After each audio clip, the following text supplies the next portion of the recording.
Hello, আসসালামু আলাইকুম everyone. কেমন আছেন আপনারা সবাই? সবার ঈদ কেমন কাটলো? তো আজকে ঈদের দ্বিতীয় দিন। আমি আমার দুলাভাই মিলে দুজন মিলে বের হয়ে গেলাম ঘুরতে। কোথায় ঘোরা যায় ভাবতেছি। চলে গেলাম অজানার উদ্দেশ্যে। তো আজকের দিনটা অনেক সুন্দর ছিল, রৌদ্র উজ্জ্বল দিন। গরমও ছিল মোটামুটি বলা যায়। তো আমরা বাসা থেকে বের হয়ে গেলাম বিকাল 4টার পর। তো যাচ্ছি ত্রিশাল থেকে ময়মনসিংহের দিকে। দেখি কোথায় যাওয়া যায়। তো দুলাভাই বলতেছিল যে বাংলাদেশ কৃষি বিশ্ববিদ্যালয়ে যাবে ঘুরতে। তো বললাম যে চলো, যেই কথা সেই কাজ। আস্তে ধীরে চলে গেলাম বাংলাদেশ কৃষি বিশ্ববিদ্যালয়। আজকের পরিবেশটাই অনেক সুন্দর ছিল, চারদিকে সবুজ গাছপালা, এত সুন্দর মনোমুগ্ধকর পরিবেশ ছিল যা বলার বাহিরে। খুবই ভালো লাগতেছিল আজকে ঘুরতে।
আজকে ভার্সিটিতে অনেক মানুষজন ছিল।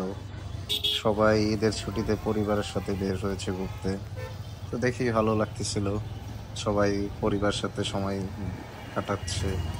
সুন্দর সময়, গোল্ডেন টাইম, যেটা অন্য কোনো সময় হয় না আসলে। তো ভালোই লাগতেছে দেখে ওইটা।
তো এগ্রিভার্সিটি ঘোরা শেষ করে চলে গেলাম জয়নুল আবেদিন পার্কে ঘুরতে। তো জয়নুল আবেদিন পার্কে গিয়ে দেখি সেখানে অনেক মানুষ ঘুরতেছে। তো ভালোই লাগলো আজকে ঈদের দ্বিতীয় দিন। তো সবার ঈদ কেমন কেটেছে সেটা কমেন্ট করে জানাবেন। আর সবাই ভালো থাকবেন, সুস্থ থাকবেন।